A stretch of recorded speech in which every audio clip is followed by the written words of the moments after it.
All right, we're live. Welcome to the Loco Nut Lock and Load show. Gonna try this live shooters test on air, and let's see. We've got a lot of stuff to talk about this week. Also, I finally used this hand coffee bean grinder, and I want to try that Loco Nut with coffee tomorrow morning. I'm gonna try it with some coffee for an eye opener.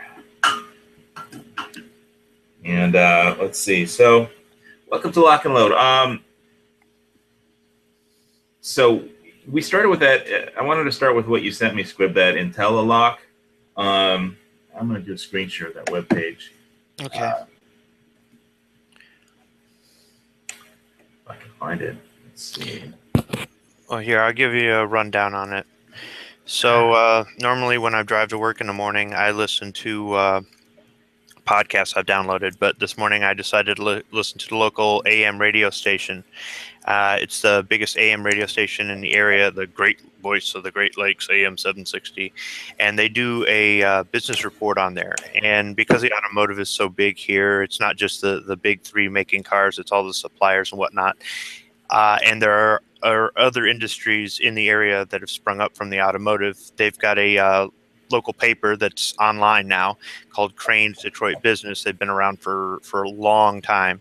So they had a story this morning about a trigger lock, and at first I thought it was that smart gun technology, and I thought, oh, this is something nobody wants. And when they put circuits and stuff in the guns and all this other stuff, and then I decided to look up the stuff when I got into work, and I looked it up, and it's not actually that. It's an actual trigger lock for the firearm that looks like a holster that you put the firearm in, and it responds to your biometrics to unlock it. So it's being made here in Michigan. It's being sold at Cabela's. And the reason I brought it up was the guy's an automotive engineer, and he invented this biometric. Yeah, well, the automobile industry has a lot of very intelligent people. We have a friend of our family that works for a very large European company. He used to live across the street from my folks' house. He had his hobby was working on his Ferrari. He had a little Ferrari that he had got for cheap, and then it was a wreck, and he kind of rebuilt it and sold it for a huge profit. But that's Ferraris, you know. But they're good at designing things, you know. Design is what they do, you know, automobile design. So this is just changing what you're designing, but it's probably the same software and everything. You know, you can integrate one technology into another application, but the way they kind of did the story, it sounded anti-gun at first, and I was getting a little ticked off. But if you read the article, the very first thing it says is he's a gun advocate. So at first, the way they were ad-libbing or when paraphrasing it over the air, it almost made it sound like the guy hated guns and he was trying to prevent kids from dying, and that's not the case. Slogan says, quote, always safe, always ready. Yeah. So this allows you to have the gun on the nightstand, but if somebody picks it up, it's inside the sheath, and you can't get it out without a thumbprint, and it's a fast reaction. So you know those quick reaction safes where you type in your code or it recognizes your fingerprints and opens the door and you pull your gun out. This is just the same principle. It's just instead it's like a holster. So you can't get to the trigger with the gun in this thing. So after reading, I was like, okay, this guy isn't anti-gun. Okay, this isn't some sort of a negative spin on firearms. So the problem only with something like this is if they make it mandatory. If the politicians say, okay, everyone in the state has to have one of these with their gun, or it's a felony. Yeah, so, that I get what you're saying there. You know, and that's the kind of thing, like, you know, Michael Bloomberg is his, you know, he's pledged $25 million to every town, you know, gun control organization, and that's the kind of thing they'll go from state to state and try and put on the ballot. But obviously, this was designed with good intentions. And, you know, obviously, if it's for someone who wants it, you know, if they've got kids in the house or they've got guests all the time and they don't have, if they're like me and they live in a condo and they don't have room for a gigantic gun safe and they have a lot of guns, then maybe it might be for them. You know, Yes. but it shouldn't be, as long as it's not mandatory. Then I I don't agree have a with you. problem with it. I agree with you. I don't think this should be mandatory. Everybody's living conditions are different. Everybody's arrangements are different. Plus, on Cabela's, these are $240.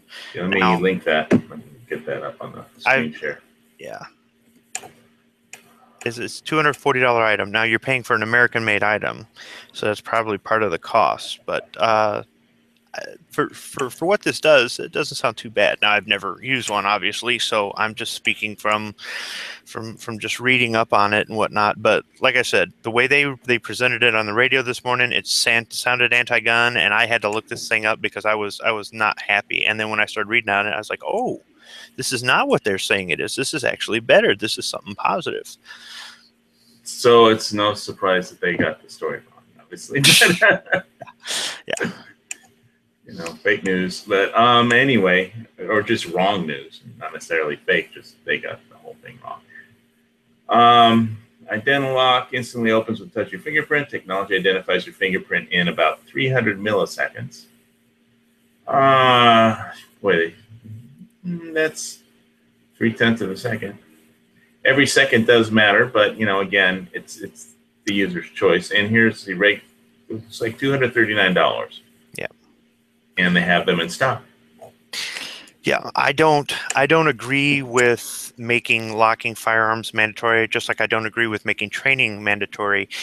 They had a couple laws in Michigan they were going to be trying to pass regarding making us a constitutional carry state, and I got on the NRA petitions and emailed my local rep, and I didn't just send out the generic email. I actually typed out something, and I made sure that he knew that with this email for me, it's 2 votes, my wife and myself, because she agrees with me on Second Amendment rights, and that if it mattered to him at all, this is two votes, for him at the next election, that sort of thing, based on what he.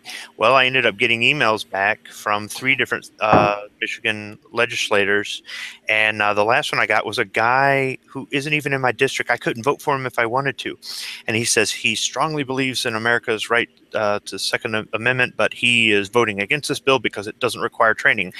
And so I emailed him back and I said, okay, if you agree in Second Amendment rights for American citizens and you reintroduce the bill and add training to it, prove me wrong. So there's plenty of things, where he wants to make the training mandatory. I don't want to see it mandatory, but if these guys want to put their money where their mouth is, if that's the only thing holding them up, they only put they will put your money where their mouth is. They won't put their own money where their mouth is. What I'm saying is, I don't agree with the training, but if it got us constitutional carry, if a Democrat sponsored a bill for constitutional carry and he put stipulations for training in there and it actually passed, I would be blown away. So even though I don't agree if a Democrat supports a constitutional carry, then I will start eating burgers and pizza again. but I'm just saying, even though I don't agree with mandatory training, if that's the only thing holding you up, then prove that you're all about rights, and you reintroduce it and put it in the bill. Add training to it. Just do the same thing. Just add on training. Speaking of Democrats, it's time for me to I'm trying to live test this Loco Nut Captain Morgan's rum. I'm gonna mix it up real quick. You keep going though. Well, no, I totally get what you're saying about the locks and things like that. There's a bunch of things that I just feel that I think it's great that it's out there. Training is out there. Security stuff is out there. It's all out there. It's just I don't want to see it become mandatory. All right. Yeah, it should be about freedom. I mean, there's some people who might want that, depending on their living situation, and guests and kids, and how big their house is and where their safe is, how big their safe is, and how many guns they own. Might make sense for some people. I don't know. And it's always nice to see an American business making progress. Yeah, they'll be making it 1 county over from me. So. All right. Here comes the Loco Nut test. Look at this. He's shaking it up fancy. Matt doesn't do this on his show, but I'm going to shake it 3 times like it's Matt's show. Okay, that's 3 times. All right. I think I'll probably martini there you got going? No, this is just some ice and this Captain Morgan's Loco Nut, a coconut shot. Captain Morgan's Loco Nut. Kind of looks like a coconut. So anyway, I'm about to pour this in a shot glass and test it. Probably going to spill a little bit so the ants on the floor will be happy. I got most of it in there, looks like. Oh, the little creatures. All right. Stand by, fire in the hole.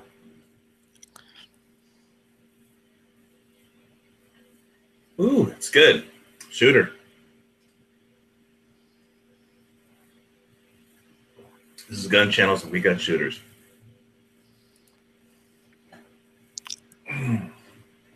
That's smooth. It's smooth. It's sweet. I like it. I'm going to try this in my coffee tomorrow morning. So would you definitely recommend having it refrigerated? I refrigerated it. I chilled it for a couple hours before this show, so I could try it live on the air. And but I put it on the shaker with ice. So it's definitely better. It's going to be. I haven't tried it without it, and I did do my research on YouTube, and they said it tasted better after they chilled it.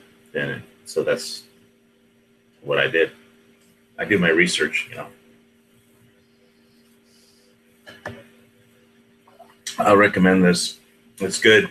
Put it on ice, get a shaker. You'll be happy you got it. Basically I was at Walmart and I got my emergency preps, and like I was out of Jack Daniels the other day. I got some the new. Well, I'm not out of it. I have a gigantic one that I just didn't want to crack, so I got like a regular size Jack. Okay, so what do you have more of, Jack or water? Water. I have more water than Jack Daniels. Come on. But total alcohol, it might be close. Which one's more sanitary to drink? I don't know, but I like this stuff. I'm going to buy more of it, man. Loco Nut, Captain Morgan's Loco Nut. It's good. It's got the Hawaii Volcano Squad seal of approval, and they didn't pay me nothing to say that, unfortunately. It's good. I like it. Yeah. This is a T&E, right? T&E? Test and evaluation sample from the manufacturer. No, I was at Walmart. I got it there.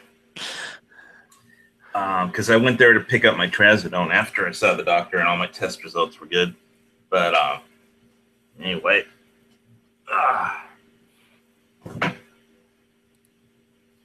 Bartender towel. I'm waiting for my Kevlar. Trip wire is supposed to be here today. Hopefully, FedEx delivers it. I think it's the U.S. Post Office is going to deliver it.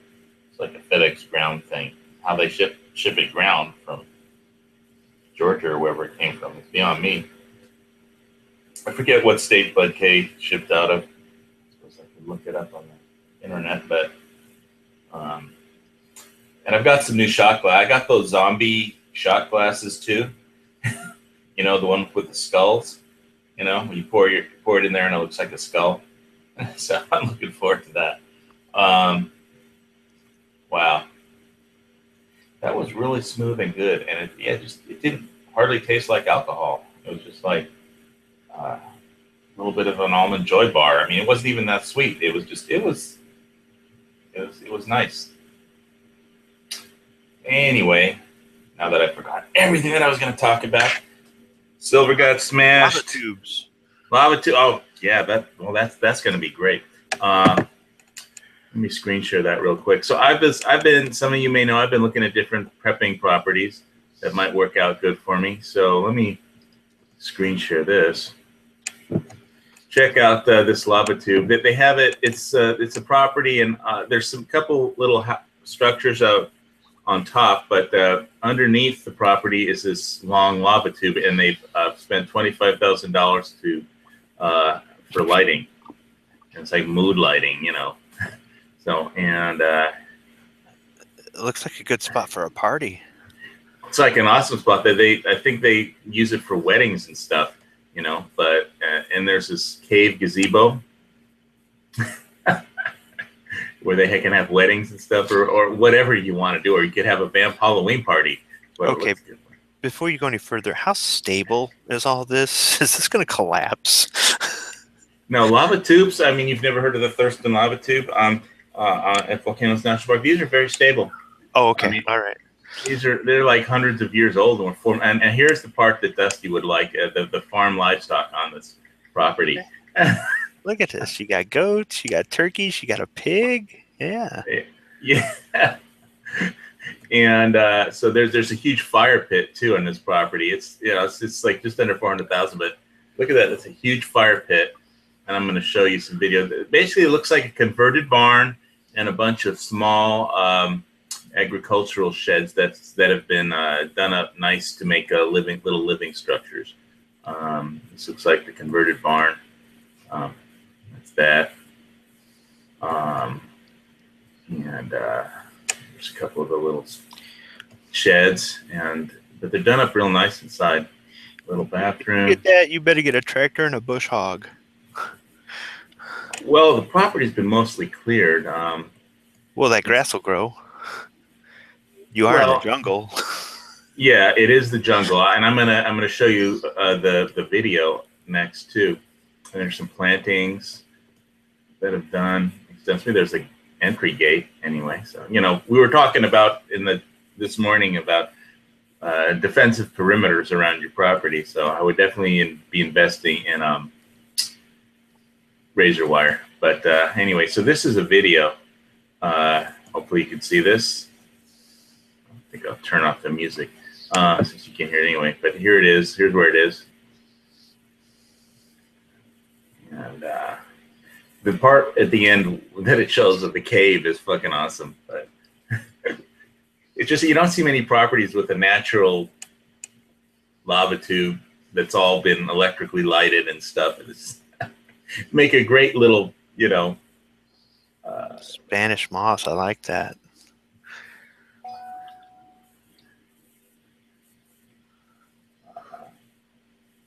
I'm not even sure I know what all these plants are.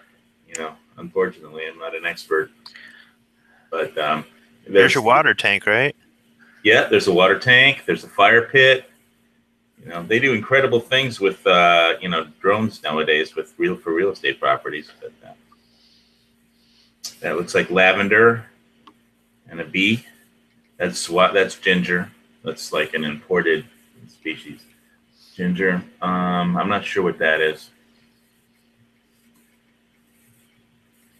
It's one of the little agricultural sheds that they've done up into, habitable structures or living areas. One of them has a bathroom in it. Really nice tiles. It's not like, a gigantic house. It's like a lot of little structures and a converted barn. Now, this is typical in Hawaii to mark trails. Just they stack stones on top of each other. So that's like a Hawaiian thing. That's ohia. Those are ohia trees. I'm not sure what this is. Is that taro? I'm not sure. Not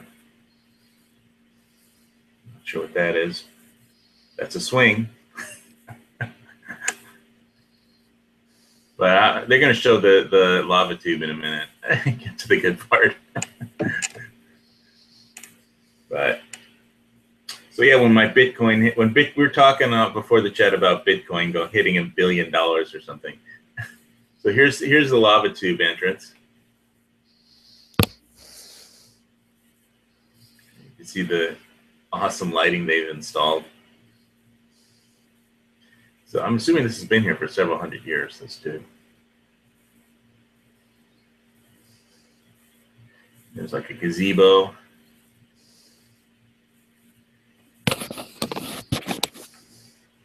And there you are, back out of the tube. I like that. I love it, man. You have some killer parties down there. Just needs a hot tub. Yeah, hopefully no one's too drunk and falls off or anything. Falls off the gazebo. Well, Slips in their cave. the slips in their cave. Yeah, they probably don't have any cell phone reception in that cave. So yeah, I'll have to run a landline. But anyway, that was awesome. I just really dug this property when I saw it, even though.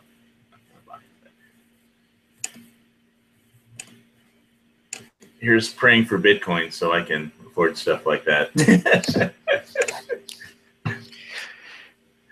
So here's something to consider for your perimeter defense.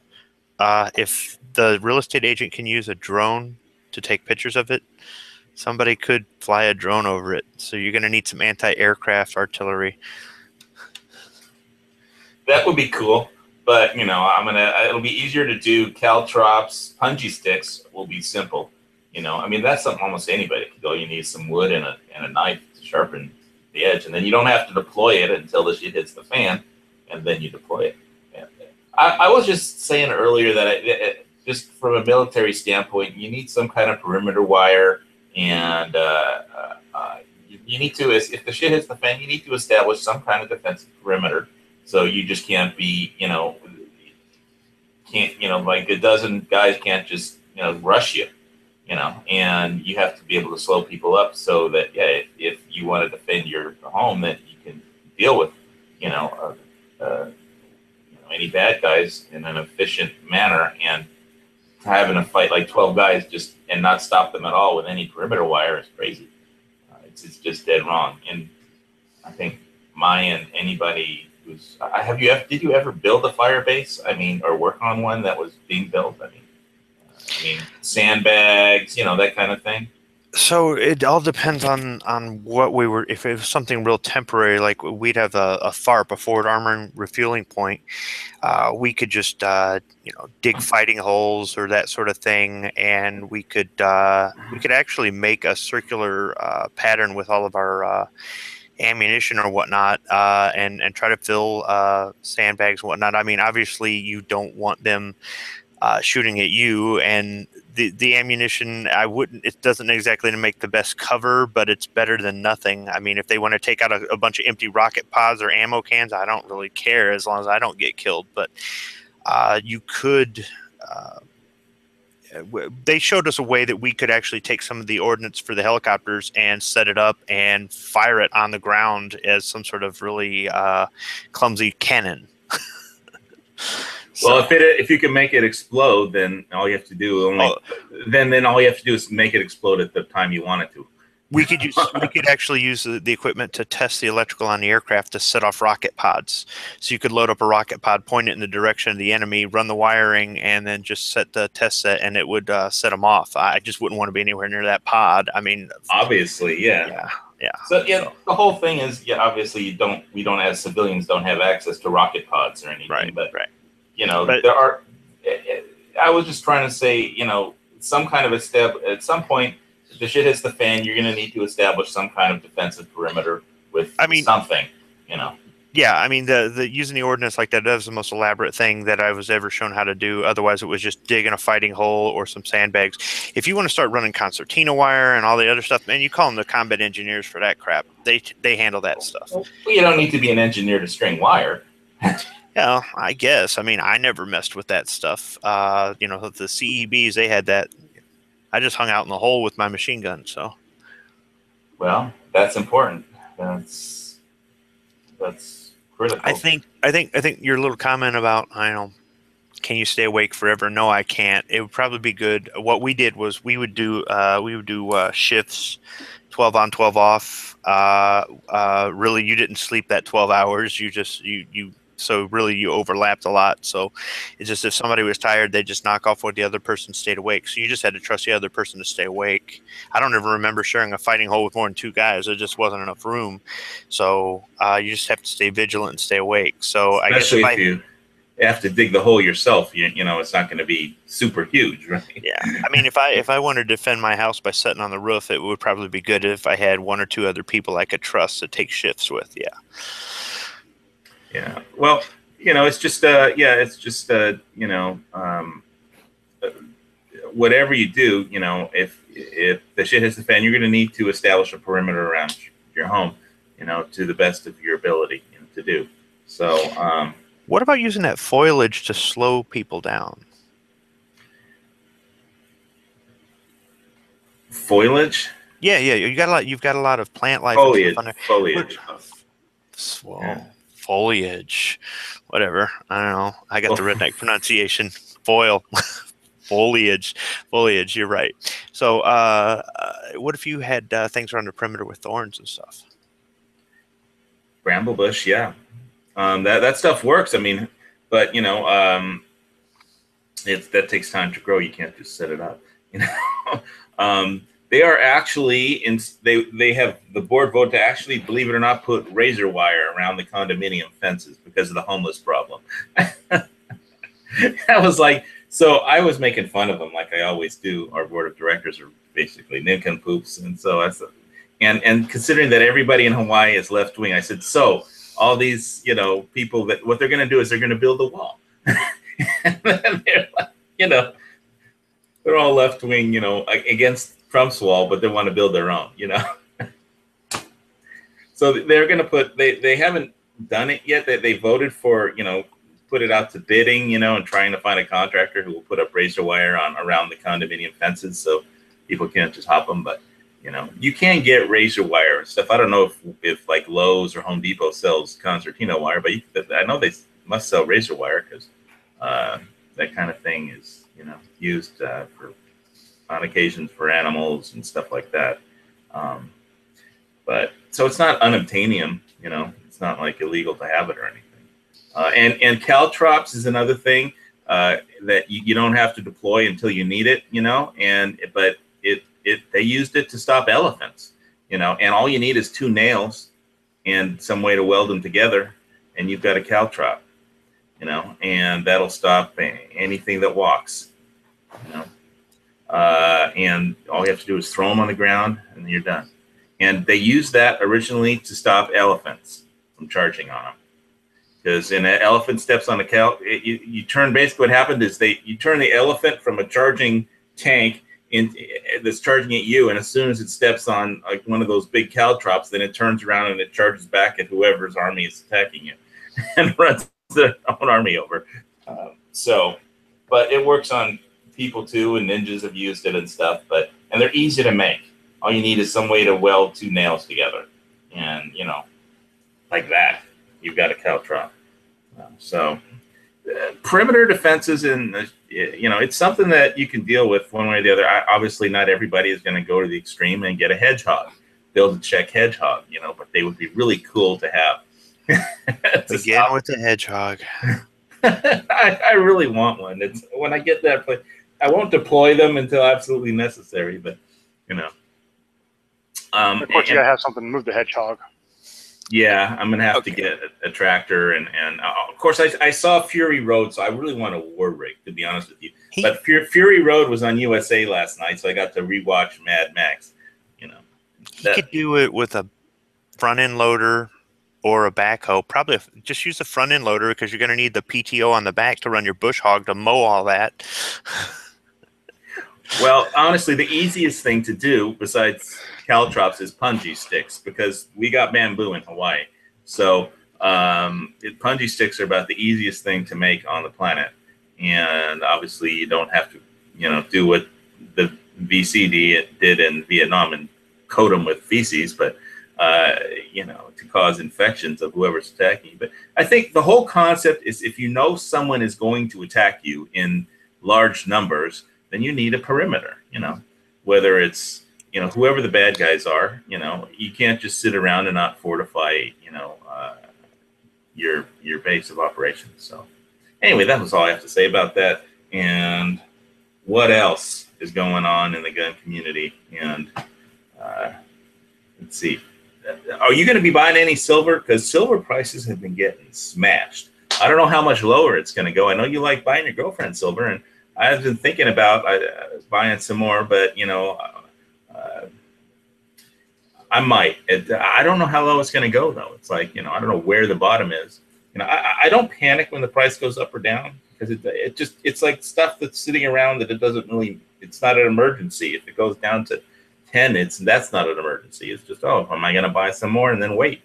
But the LME, London Metals Exchange, just started trading futures. I'm going to assume they're going to be paper futures, just like the COMEX, and that's how they determine what the price is, and what you could buy it for and what you can sell it for. So it's really just a question of when the banks will have to stop manipulating it, if ever, with the prices. So I like having a bunch of safely stored metals. Gives me a nice warm feeling. So are you going to buy any more? I had some shipped in a week or so ago for gifts. Yeah, I like to get them. I like to get silver from my girlfriend and my wife. So I'm not going to go there, man. Yeah, I know. I had some coins shipped in, but I'll be. You've seen the Four Horsemen of the Apocalypse series? I think you're the one who told me about that. Yeah, I've got the first one. I've got one of the Conquest Horse, and Right. now they're selling the Red Horse of War. Right. So I'll be getting that one next. So I guess I'm gonna place an order with every one of those I get. So I mean, it's free shipping for $100 or more or whatever. So you might as well just pick up a couple coins. I've noticed the price is going down though, because I'm sure you get a couple emails a day like I do from the different companies and whatnot.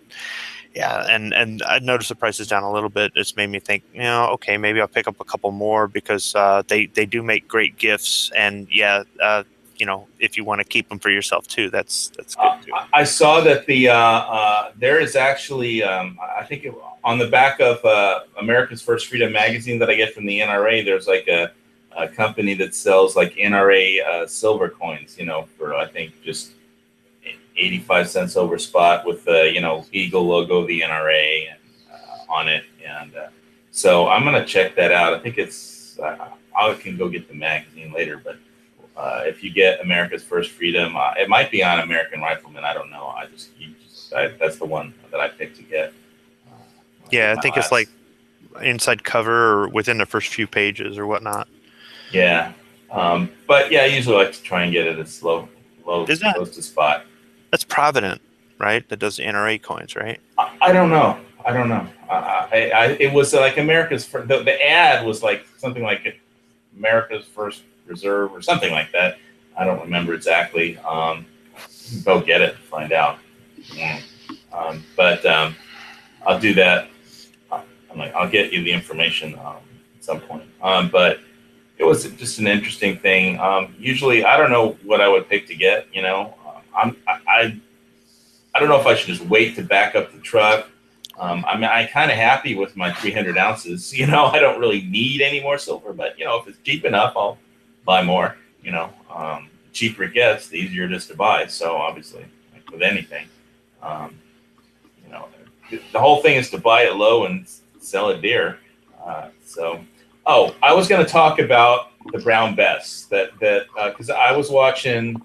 I like period pieces, and AM's American Movie Classics cable channel had Turn, the series. This is the last season, the final season of Turn, Washington Spies, and there's one scene where they're training the loyalist militia that's fighting for the British on how to use the Brown Bess, and basically they said it doesn't always go off, but one thing you can always count on your bayonet to work.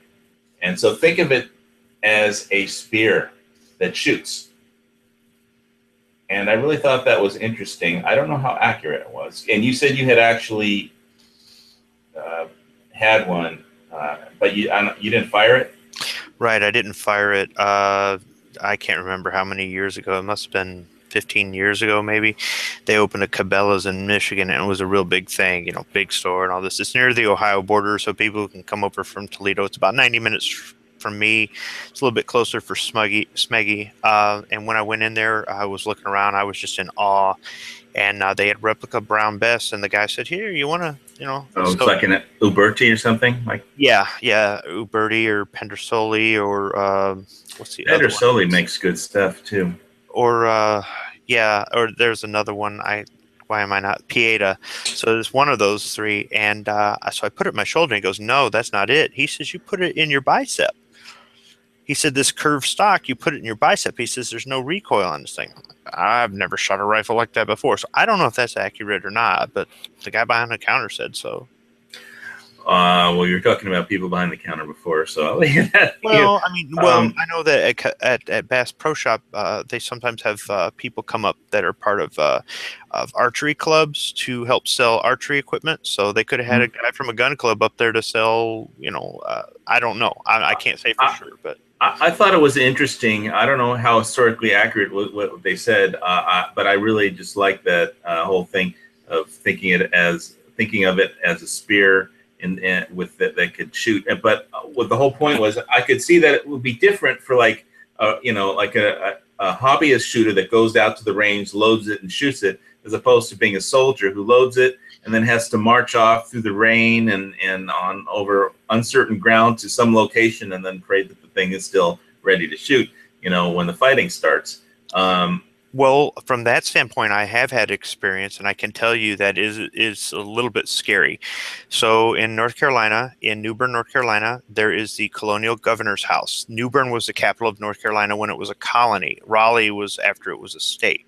So they restored the Colonial Governor's House. And in the back, right along the river there, they've got a big garden and a big courtyard and that sort of thing. And I was there on a visit, and they had reenactors there in period garb with period firearms. Obviously, no ball in there, just powder and wad. And they ordered them to get in a row and fix bayonets and walk towards the crowd.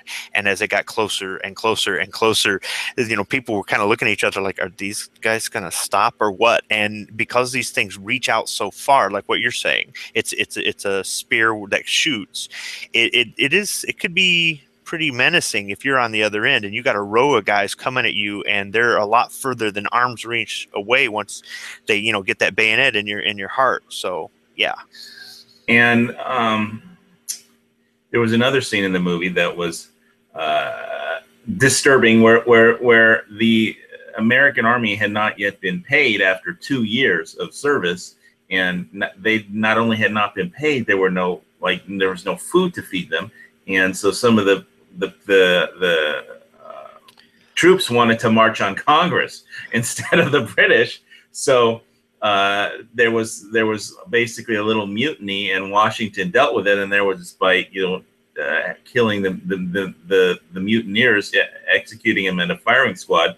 And they basically, how they did it was, they said, okay, ready, aim, and then he says closer. And basically, he kept saying closer, and they would take a few steps forward and then, aim the rifle and say, no, closer. And they shot them with the muzzle about like 2 feet away from their head. And they were blindfolded, and their blindfolds caught on fire from the powder burn. So they're basically, their head, aside from being blown open, the blindfold was like burning, and soldiers just wanted to get paid and something to eat, and Congress hadn't done diddly jack shit, which is something we should be very familiar with. And finally, a congressman visited and said something very interesting, that he kind of turned around what we're all used to hearing: no taxation without representation. And the congressman said, well, that's, it is also true that there will be no representation without taxation. So, you just can't win sometimes. Even when you win, you still get taxed. Can't. Death and taxes, right? But, who would know how to properly hold a brown bess is Murphy. I know. That's who I thought of when they had that scene. I would really like to and also, how reliable was it if you had to march, in through rain and mist, and as far as how susceptible to, weather and moisture was, the powder and primers and all that stuff from, you know, Well, back then they didn't have primers. It was the flint. So I don't know if you can spark wet flint, but I know that they would sure have. you can. Okay, well then there's something. But whether it'll work on a rifle, I don't know. But you can make anything spark. I've read that some of the rifles they would put like some sort of shield or cover over the FRISM to protect it against water. And at different points in the production of different rifles, they would add or remove these. I have no idea how well they work. I know how to use an old rifle like that, but I have never fired one. So I want to. Me too. Modern ammunition is cartridges are so much better, but firearm technology has progressed since the Revolutionary War. There is no doubt, but our rights, our principles, and our rights are still, that we were fighting for, are basically the same. So just because the technology changes doesn't mean you just cancel out your rights. So that's another big thing. It's like just because we have the internet doesn't mean you can't. That's the whole thing with YouTube censorship, but anyway, going way afield there. Anyway, I like that. I really like historical pieces and movies and stuff. And so that was pretty interesting. And as far as, what was the other thing I was going to say? Oh yeah, there was another, that they basically had a Shakespeare quote. I think the episode from last week actually was, money is a good soldier.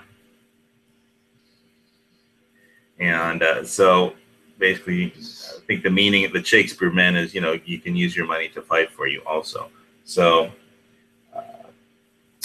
but as far as in economic warfare and stuff, but I'm using my money to mine Bitcoin. And so hopefully one day that'll actually come to something. But it already has to a certain extent as far as just in general, but who knows what Bitcoin will be worth in 10 years from now? I have no idea. Who knows what gold and silver will be worth, or the dollar for that matter. But, I think the whole thing is just live your life and don't worry about it. Just be happy and just be yourself, live like a free person and don't worry about it, because worrying ain't going to help, and you'll be able to deal with whatever happens. So anyway, now that we know all that and that this Loco Nut rum is pretty good, let's say mission accomplished. What else do we have to talk about?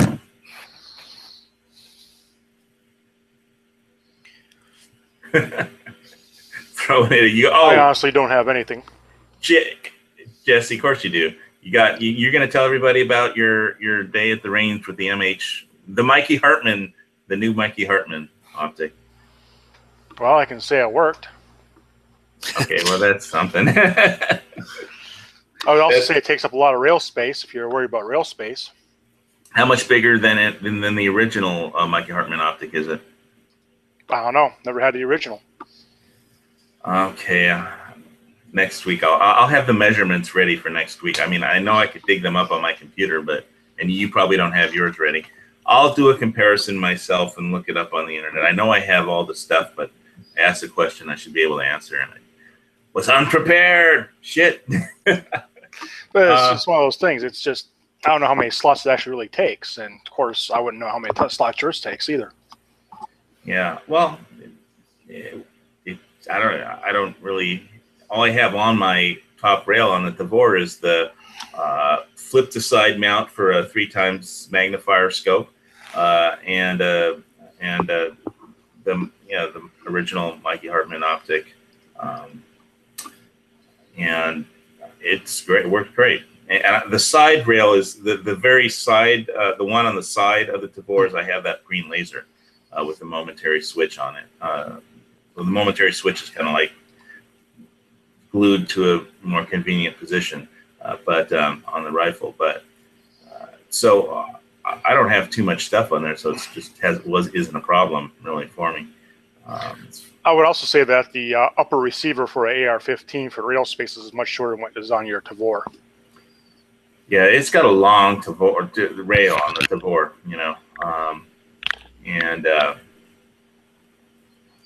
but that's the one thing is I always find myself with that. I always find myself leaning my head over to the right, So with that particular optic, because it sits pretty low, close to. I like it that way because it's like just like hardly very far. If it's too high, it'll be way above the barrel. You want it close to the barrel. But I do find myself at the end of the range day with a creak in my neck. So, well, that's never a good thing. Yeah, you get used to it. As long as it hits what you aim it at, then that's the main thing. I love that optic, and I want to get out really soon. I like I was saying in the before we started the chat. If you're in Hawaii on June 30th, all the hunting licenses expired. So DLNR has hired. It looks like it's tripled their staff on the Big Island because they did a raid and arrested some hikers. But there was like the news from that for firearms people is that there only used to be 3 Department of Land Natural Resource officers on the Big Island, and somehow magically there were like 8 or 9 to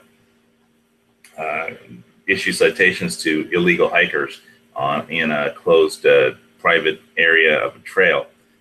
So for trespassing on private land, and it's dangerous.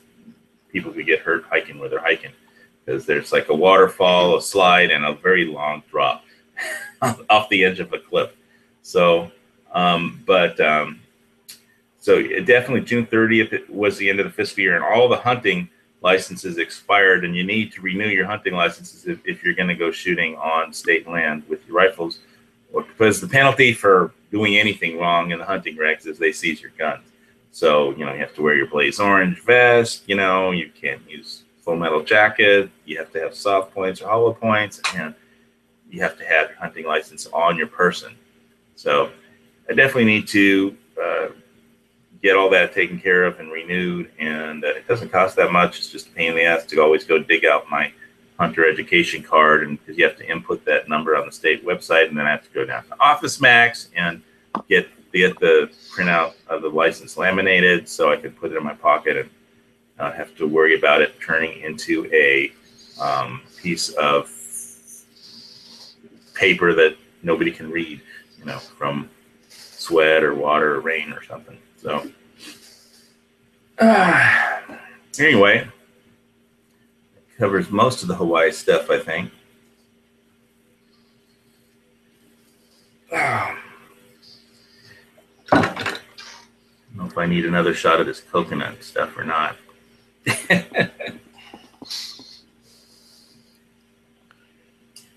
Must be pretty good.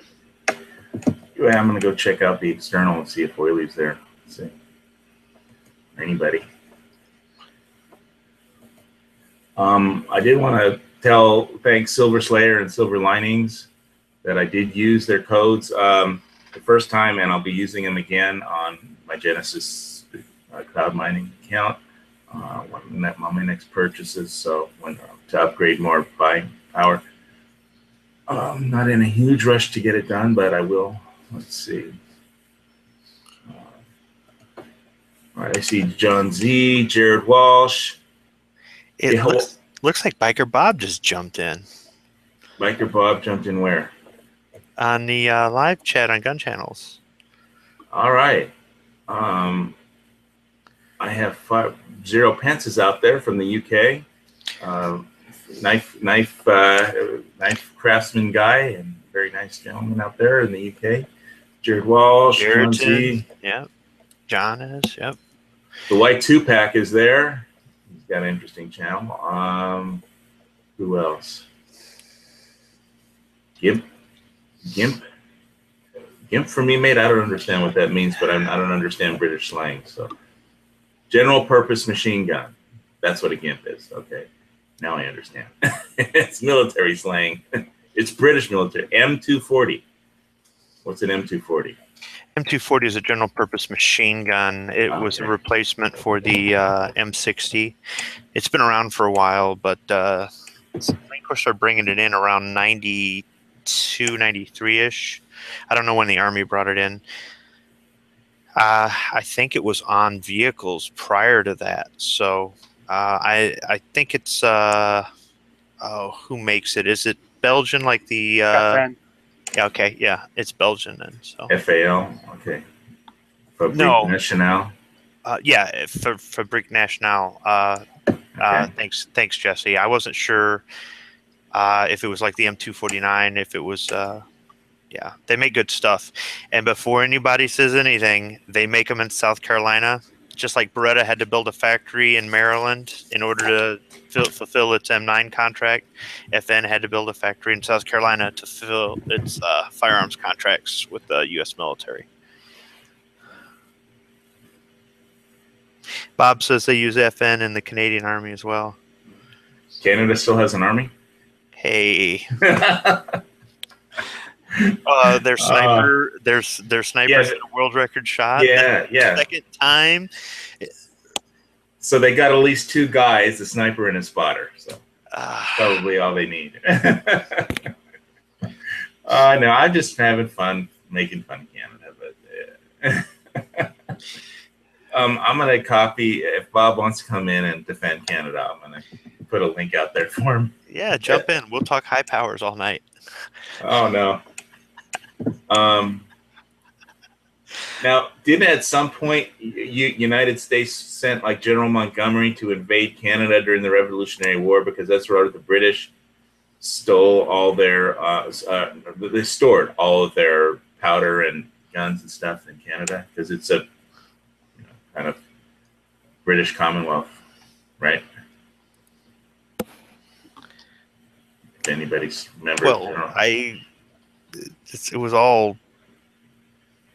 Yeah, it was a long time ago. Okay, It was all owned by the same king. Maybe Bob remembers. He can enlighten us. All right, but let me get the damn copy the link. There it is. Copy.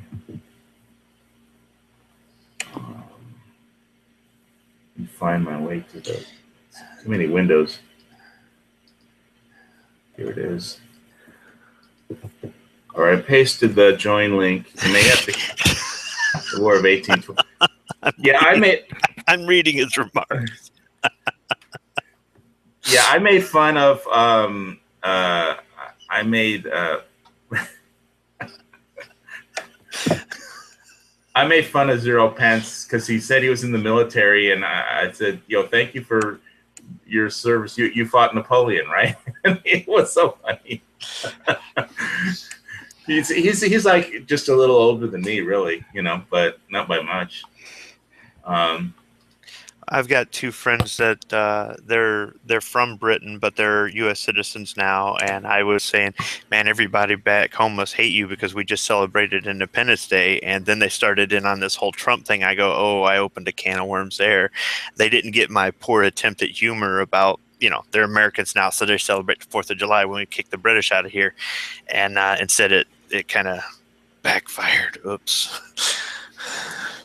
All right, All right, welcome, Biker Bob. Maybe Biker Bob can save Canada. Yeah, no, I think that was the War of 1812 when they blew up that powder magazine.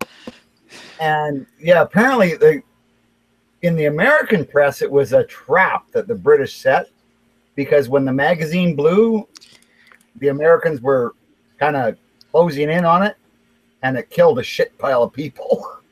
The way it was designed, it blew outwards like a big claymore. So, yeah. But also in the Revolutionary War, they tried to send an army into Canada to seize some British stockpiles of powder and cannons. Yeah, but they've I think it's 5 times. You guys have tried to invade us and haven't worked out yet. Although I think your cultural invasion of the 60s pretty much took us down. How about when the Confederate Army invaded Vermont from Canada? Oh, we had a bunch of Irish invade Canada one time from America. It was the Finnegan. Yeah, I think it was Finnegan War. But yeah, a whole bunch of Irish got together and said, "Let's go kick the British out of Canada." There can't be that many of them, so they came up and got their asses handed to them. But, yeah. It was just, it's such a huge landmass, right? Like, and we had such small populations, both countries, right? There were people in the War of 1812 that actually didn't know what country they lived in, because the border was just like that. It's somewhere around here, right? Like, no one knew where the fucking border was, right? So we had it wasn't important to know. It was more important to know if there are any bears that live by you than where the border was. No, it was and bears and the natives and stuff. Yeah, it was like we had they draw the line, and then it's like it's right in the middle of a freaking town. Yeah, so it's kind of crazy, like especially right here on the border. I mean, it was such an inconsistent way to. Well, I guess it was kind of consistent because they made it mostly straight. But yeah, until they got to the East Coast, and then it goes all giggly. It's all jacked up. So hey, Biker Bob, you're gonna have to try this stuff. Captain Morgan's Loco Nut. It's fucking awesome. I've heard that Captain Morgan stuff isn't bad. Apparently, it makes you think you're a pirate. Well, it's a cannonball. It's a cannon shot. It's a shot of coconut rum and liquor. So, hey, rum can't be bad. I mean, look at all those Newfies, how they turned out. Oh wait, I don't know if you can't even say boot right. What are you talking about? A boot. Hey, what are you talking about? We don't talk funny up here, eh? Hey, I'm from the Upper Peninsula of Michigan. I'm used to it. Yeah. I seem to have lost all my accent as I used to have. Do you have any of that Monopoly money that passes for cash in Canada? That is like all those bright colors and everything. Oh hell yeah, yeah. We got a pile of it. Yeah. We were watching a do-it-yourselfer video on YouTube at work today, and the guy was the Idaho handyman or something like that. So he had a Canadian accent. And I was just thinking maybe it's because they're so close to Canada. It's the same thing like here in Michigan. Yeah, you've got people that have the accent from the influence being so close. Yeah, I mean because back in the day, man. I hope my internet stays. I'm gonna have a big honking thunderstorm here right now. See, that free healthcare and that free internet just ain't worth it. It's not even free. I have to pay for it on my phone, man. Sucks. You pay for your health care on your phone? No, I pay for my health care on every paycheck. Well, back when I used to work and before I retired. But yeah, it ain't free. Anyone who says it's free, it ain't free. But on the other hand, like the other side of the coin, it's not bad. Is it terrible? It's not terrible. It's fine. But it's not free. Yeah, that's another thing we were talking about is that of all the Hearing Protection Act and all the stuff in the U.S. Congress, the Second Amendment rights that we want to have passed. I mean, they can't get to any of that gun legislation, the pro-gun legislation that we want them to pass until they deal with the flipping healthcare legislation first. It's like job one, and they can't. It's just they can't get it done, and so we won't get our stuff until they get all that other stuff they're supposed to do done first. And so it's like we're just sitting here twiddling our thumbs. Well, we got all the we got the House, got the Senate, got the president. Why can't we can't get any of our gun legislation passed because they can't get anything passed until they get the health care bill passed. So I mean, I don't care if they cancel my health insurance at this point. Just pass the flipping gun protection to get us national reciprocity and the Hearing Protection Act. Already, I don't really care about my health care anymore. Give us guns. Give us our gun rights back. I really hear about you. Like, I hear you. I mean, I had that heart attack a couple years ago. I think I didn't go back to see the doctor for like a year just because I felt fine. So why bother? And when I did go back, he said, "No, you're all fine now." Just remember, heart disease has no symptoms. It's how you feel. You wouldn't know it, until you all of a sudden can't breathe or something, you know. Well, no, I just went unconscious. I just went from unconscious, and then when but we're not going to turn this chat into the old guys bitching about their heart problems. I did pass all my tests, guy. When I saw the doctor, and they said all my blood work came back out fine, so everything's good. There you go, man. Yeah, awesome. Works in both countries. That's all that counts, right? You know, and that's the thing is, you got all these whining liberals nowadays, right? Who want to complain about, oh, it's a horrible country to live in. Like what? North America is one of the best places. Look, fucking Mexico is better than Africa. Like, oh God, like you go look at what some people live like in some countries, and it's just like, holy shit, we got it good. Yeah, it's mind-boggling. If you ever, see what people live like in real poverty, it makes all these whiny people who are getting, Well, we have homeless camps here. We have homeless camps here. We're talking about perimeter wires earlier and putting up razor wire. They're putting up razor wire around my condo because of the homeless people. They don't want them to jump the fence. The people are afraid. And there's a whole homeless camp at the Ocean Park, the old airport park in Kona, down just like a mile from my house. There's a huge encampment, and on Oahu, up by Diamond Head, there's along the ocean and on the mountain, there's a huge park, and they're arming all the park rangers because there's hundreds of homeless people, and they just dump. They basically, if they have to go in the bathroom, they just go in a bucket, and then they go walk out to the ocean, just dump it straight into the ocean. So like, who are these people though? Like, are they indigenous, or are they just people who some are, some aren't? Some are from the mainland. They came here because they thought, oh, it'll be easy to live in Hawaii. The cost of living is outrageous here. I'll just tell you, the cost of living is flipping outrageous. Everything has to come on these unicorn magical boats that they could only ship something to Hawaii if it was on a Jones Act, a 1920 law. 1920, that's almost a 100-year-old law that says they can only ship something from any one U.S. port to another port if it's on a ship that was built and constructed in the United States with a union captain and a union United States crew. American crews only, American ships only. So there's only like 3 of these ships that can ship things to Hawaii. So it's like this unicorn ship that does almost a non-existent ship. And we can't actually ship gas, but everything here costs more because of that. So, oh, that's crazy, man. It is. Welcome to paradise, man. That's just how it is here. So take the good with the bad. Yeah, like, except that there's people who live up in Nunavik, and they buy their groceries from Amazon because it's cheaper. Free shipping. Well, yeah, because shipping's like $2 a pound up there. So, okay, yeah, free shipping through Amazon. You buy anything you can on Amazon, you get a Prime account. Yeah, it was funny. I was talking to Oily Prepper on one of in some comments, and I asked her about where she got some of her neem oil and stuff, and she said she got it on Amazon. So people get their prepping supplies off of Amazon. When the grid's up, it's the cheapest way. And it's really funny when I visited my folks on the mainland in California. It's like a box of Raisin Bran is like just over $1 or something, and here it's like 10 or something. It's crazy. Oh my God. I know. What does say a package of 4 chicken legs cost you? I really don't eat chicken. I do have some freeze-dried. I'm not a chicken fan. It's a long story, but this was $19. So pork would be what's your staple meat there?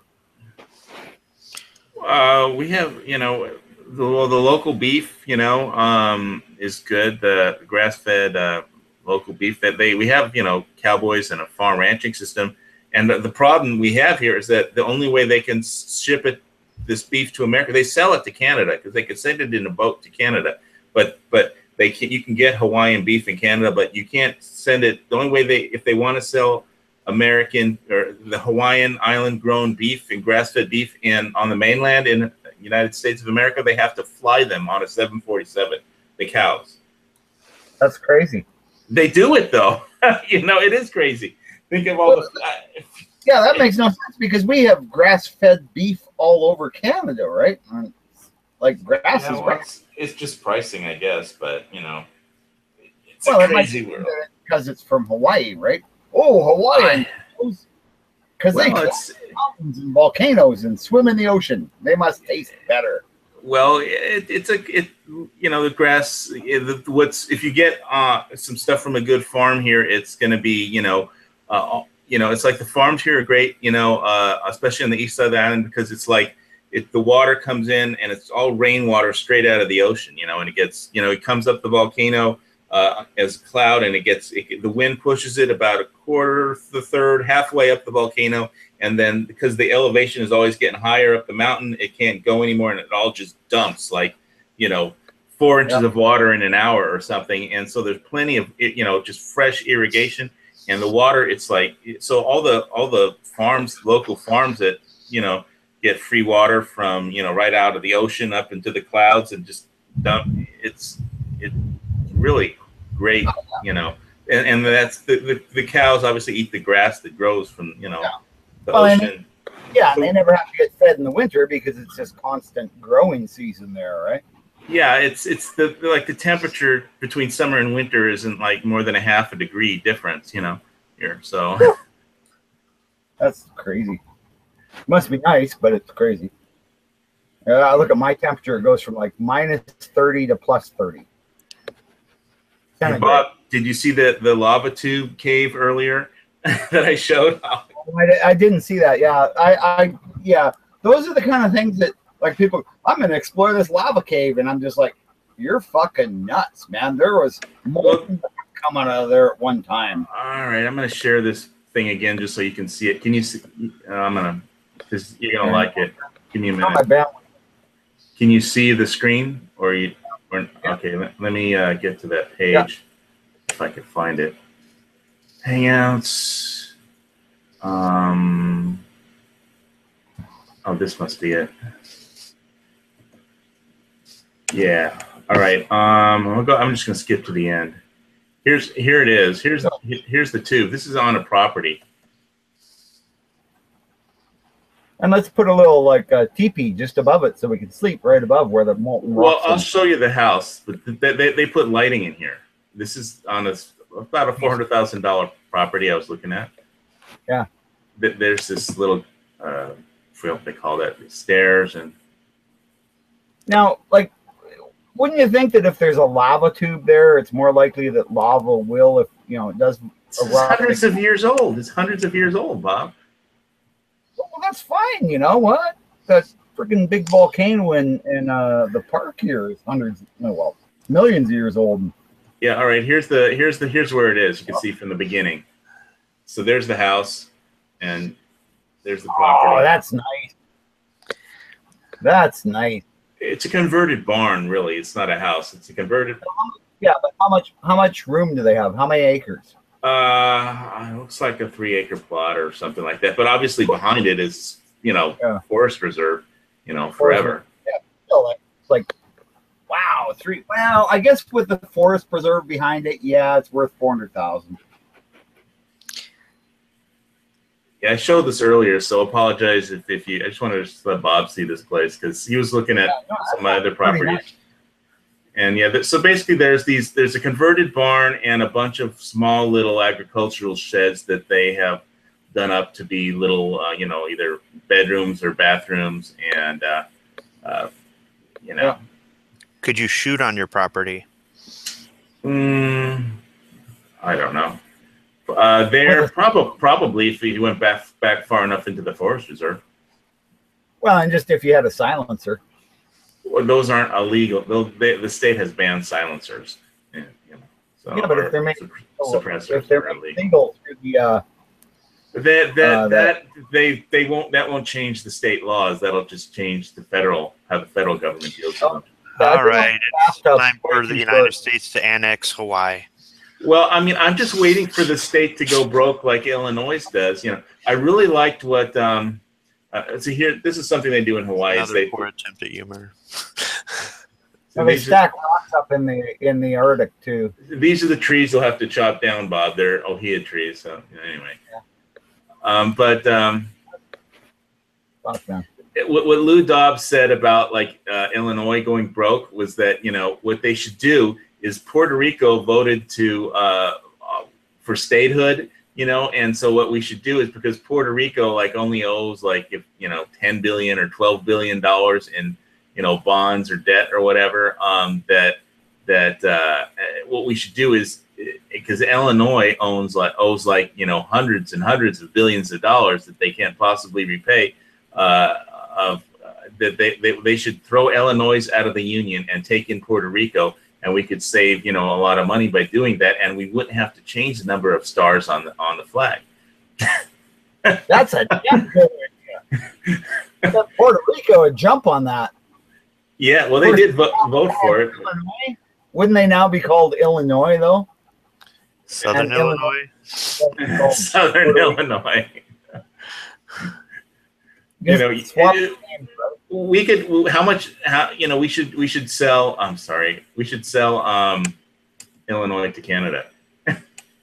Oh no!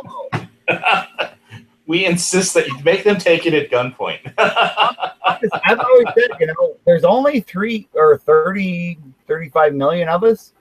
Like, think about it. You give us each $10 million, you get the country, and we get $10 million in citizenship in America. I would be good with that. And you could have this whole damn country. Right? I mean, just think of the resources. We've got diamond mines, gold mines, oil. The only thing that you've got that I want is Crown Royal. So we got that too, man. But just imagine the lakes. Oh, the fresh water. That's the big thing. That's something that. Well, hey, we here in Kona, they got one of the well pumps fixed, and so there's one well pump that's fixed and 4 well pumps that is going to take like several months for new pumps to get here, custom built pumps. So we're under mandatory water restriction. Yeah, well, here in Canada, I mean, we have 1/10 of the world's fresh water. I think that's what it is. It's not that we don't have enough water in the aquifers. It's just that all the pumps broke. Well, how deep are your aquifers, too, though? They must be god-awful deep on that island. Yeah, but Bobby, you could have 1/10 of the world's fresh water, but it's all frozen. Well, only for half the year. Yeah, remember, like in the summer, we do get temperatures over 100 degrees Fahrenheit. Or at least where I am. Well, yeah, because you're in grain country. Yeah. Yeah. They don't get it in Ontario. I mean, you know, if you go up to, like in Saskatchewan, when I lived in Saskatoon, if you look at it on the map, that's, you know, a third of the way to the Arctic Circle, basically. So it's quite far north. But I've had summers there where we hit 40, which is 110. Only for a couple of days, of course. But, I mean, there was like months where it was like 30 degrees, which is, you know, like 100 Fahrenheit. I mean, it's amazing the weather difference, right? Because the winter, you'll get -40 for a couple of days. We once had -67 for a day. It was the coldest place on the planet. -67? Yeah, without wind chill. And no, I don't think they put crack in Raisin Bran. They just charge more for shipping. Yeah.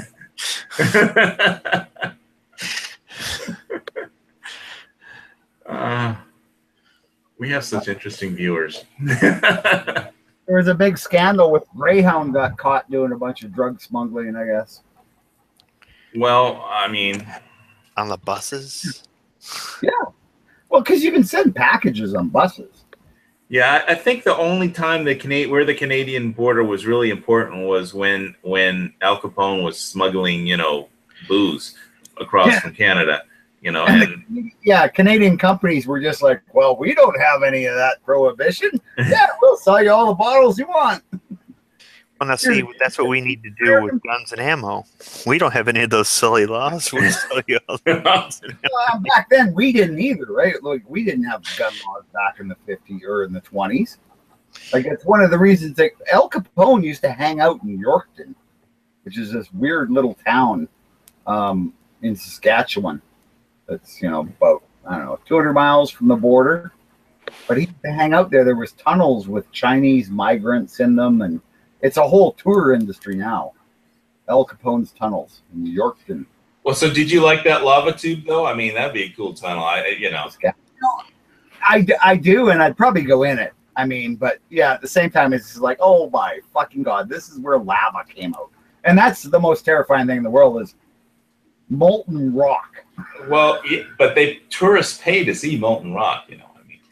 I know, but they're crazy, right? It's like, I want to be really close to a grizzly bear.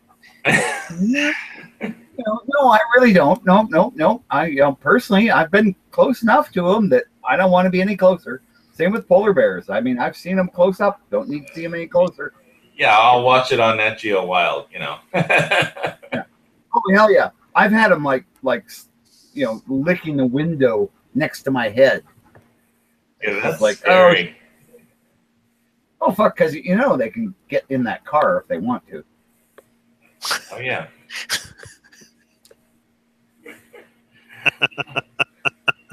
I'm picturing this bear with its paws on your car door, your window rolled up, and it's licking the glass, and it's right by your head. That's what it did. Yeah. Fee fi fo fum. I smell the taste of Biker Bob. Some bizarre Canadian traffic jam, laying on his horn, going, "Move it, lady! I got a bear in my face." Yeah. No, that's Churchill, Manitoba. You just gotta look it up. That they had the television show about that polar bear town on I forget what was that, National Geographic or Nat Geo Wild or something. I worked up there in my 20s, so that was like a long time ago. Yeah, the bears just stroll down the streets, check out the trash bin, see what's there, and hey, see if there's any good tasting people to eat, something like that, Any small children they can carry off into the bush. I was there when some drunk got in an argument with a bear over a garbage bin, and you argue with a bear. Yeah, he lost. Well, it's hard to win an argument with a creature that can't talk and is weighs 1,200 pounds. Yeah.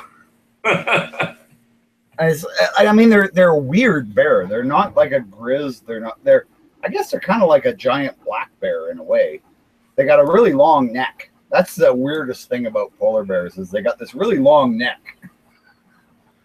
And they can stretch that neck out like you wouldn't believe. So the people, though, in the chat are probably need to be wondering how I tuned into a Hawaii Volcano Squad chat. How are we talking about polar bears? Well, because when the Earth axis shifts, you might be getting weather like that. The polar bears might have to swim 3,000 miles. I know they can swim, but 3,000 miles is going to be a long swim. Okay, so which is going to come first, the axis shift or the economic downfall? I don't know. Like I said, don't worry about any of this stuff. Just make your thing and have your gold, your Bitcoin, your freeze-dried food, your water filtration, and all the guns and ammo you can carry. Yep. Yeah, really, do your due diligence. Yeah, but don't worry about it. Worrying doesn't help you. Live your life and be happy. Right. I'm within, even now that I've moved to Manitoba, which is kind of further than Saskatoon is. I still am concerned about Yellowstone in the sense that I know if it goes off, we're going to get a dump of ash on us. Plus, it's going to be winter for 2 years. Do you have a gas mask with a filter? Yeah. Awesome. I've got a good job. I have my gas mask and filter hanging right in front of me. No, Jared, we do not want HVS to do an episode on Bitcoin mining.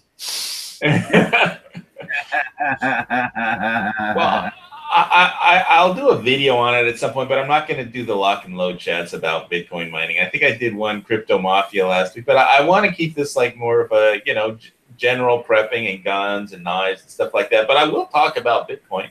If you want, my code is in the last chat, and you could. I will use your, you get a 3% discount if you use it when you buy. And if you tell me you use my code and I see you use it, I'll use your code.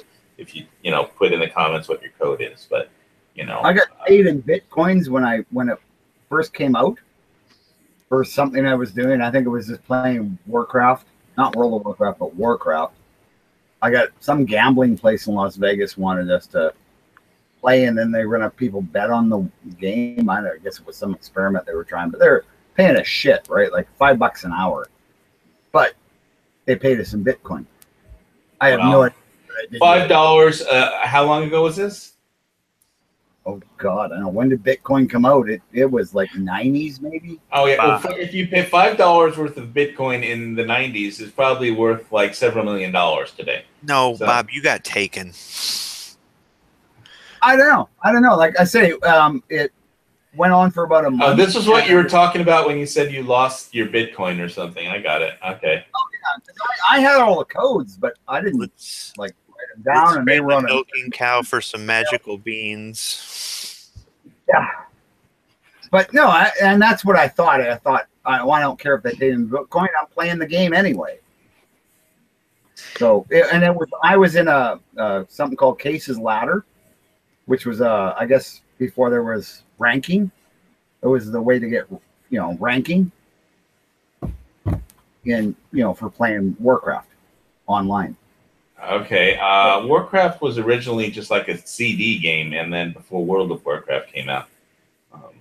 Oh no! You could play online. World of Warcraft and or not World of Warcraft. Warcraft and Warcraft 2 were both. You could play them online. You had to, I had just like a DVD or a CD, and it had the one with the ships, and then it had the one where it's just like a big U and a thing of land, and with or no. Anyway, let's not turn this into a World of Warcraft one either, because we had that lobby chat on World of Warcraft one night in the Gun Channel's lobby, and we drove everyone out. Everyone left. Well, it was entertaining for a while. It was entertaining, but only to us because we were Warcraft junkies. A previous life. So in a previous life, we were Warcraft nerds. Yeah. Okay. So yeah, I'll do some just put out some regular videos on Bitcoin, or just meet me in the lobby and I'll answer whatever Bitcoin questions you want at some point. I want to try and keep lock and load mostly about guns and Gun Channel stuff, but I'll talk about anything. So. Okay, so hey, you want to talk about guns? I'll tell you what. I was always gonna buy like one of those high-powered air rifles. It shoots like 1,700 feet per second kind of thing. But like a good one. Spent a couple $100, but the thing is, here in Canada, they're considered a firearm, which is fine. I have my firearms license, so I can go buy one. It's not like it's registered or anything, but just have to have my license to buy them. But they're a couple $100. Well, this local cheapo hardware store had a $39, $39 Chinese .177 caliber air rifle on sale. So I went and bought it, thinking, what the fuck, eh? It's something to just piss around with. And I've been shooting gophers around the farm here, and it is the most fun I've had in a long time. And it's like a gopher's world west. Well, when I was a kid, my dad my folks found my old Red Ryder Daisy BB gun, and it's still in Shoot good your eye out, kid. And I used to shoot. That's how I learned, how to shoot was with my, Red Ryder rifle. When I was a kid, I was out in the backyard shooting with that thing all the time. And I remember when I got an AK, it's the same thing. It just has more of a kick, and it's iron sights. It's iron sights or iron sights, And I could hit anything with that BB gun. You have to, at a certain range, it's like archery, but, Yeah, I was just going to say that. Yeah. The bullet drops a little different between the AK and the BB gun, though. Yeah, but AK has bullet drop too. No, it was. I'll get a picture of it and I'll have it for next week's squid. But I'm saying as a prepper item, these things are great because it is fairly quiet. That's one of the things I didn't like about the high velocity ones. They're quite loud. Like it sounds like you're shooting 22 almost. Yeah, mine sounded more like a, or there was a, it wasn't, I mean, if I wanted to have any velocity, I guess shoot it up in the air, and then when it comes down, it would land on something. But it was more shaped like a Winchester, the one I had. You know. Oh yeah. Well, that's the old Red Ryder, right? This is a break barrel. You know, the new air rifles are more powerful, I think. You know, but well, here we're limited, right? These air rifles, they can't be more than 450 feet per second if you're just going to sell them to the general public, not to somebody with a gun license. Why, you know, these surplus stores and shit like that can sell them. So they're just from China. You know, they're probably about 400, 450. The one I had was made in the U.S., and I'm pretty sure it had like metal trigger. It didn't have like, you know, it wasn't like, you know, the new ones I think are plastic or something. Yeah, no, this one's all metal. It's actually pretty well built. It's a big gun. It's actually like as big as it's bigger than some of my bolt action 22. So, but the thing is, where I was going originally, I'm not sure now, but I think is I've been picking these gophers off, and at probably, I'd say 20 yards, it's got enough power that it penetrates the shoulder and will just like, that's it. You get any kind of good hit, like shoulder or headshot, it's done. It's like, you know, that's it. When I was living in Malibu, I had rent for a while. I rented this like guest house on this like big Malibu estate that this guy had, and he was always broke. And he was this Egyptian guy. His name was Awad, and there was this gopher in the front lawn in front of the little house that I rented, and you know, he was always digging holes. It was a, you know, it was like an underground squirrel or something, and I got tired of it, but I didn't have like a rifle or anything. I just had my 45, and so I think like from about, I don't know how, was it 30 yards away, I took a shot at it. You know, just one morning, you know, at like, you know, 10:30 a.m. bang, 45, and I only missed him by an inch. I think it was 30 yards away, you know, and I could see the ground. But then later, like that day, the ground squirrel. Well, I was up at the main house where the owner lived was on the top level, and he was like, I went up there and he was like feeding the squirrel. And so I walked up to him, and he looked at me and said, "This squirrel doesn't trust you."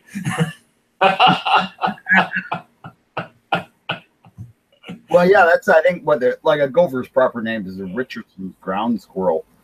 Yeah, well, but the thing, I mean, there was like a million holes in the little front lawn, you know, but whatever. I mean, I had like this wild party there one night for Halloween. What happened was, I know we got Halloween coming up, so I'll tell the story one more time.